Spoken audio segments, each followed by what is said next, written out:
પંચમહાલ જિલ્લાના સૌ નાગરિકોની હૃદયપૂર્વક માફી માંગવા માંગુ છું। પહેલાં પણ એકવાર આ કાર્યક્રમ મારા કારણે રદ થયો હતો। આજે પણ આવવાનું સુનિશ્ચિત હતું।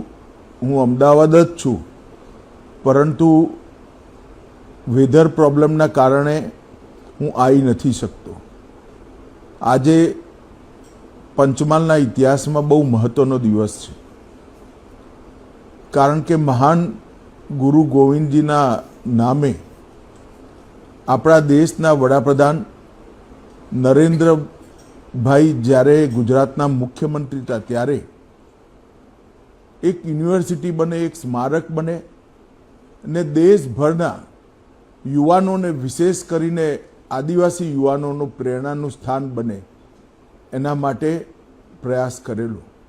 2015માં ગુરુ ગોવિંદના નામે આ યુનિવર્સિટીની સ્થાપના થઈ અને આજે લગભગ 125 કરોડના ખર્ચે જુદા જુદા પ્રકલ્પો, જેમાં સ્પોર્ટ્સ સેન્ટર અને બાકી બધી ગતિવિધિઓ અહીંયા કરવામાં આવી રહી છે।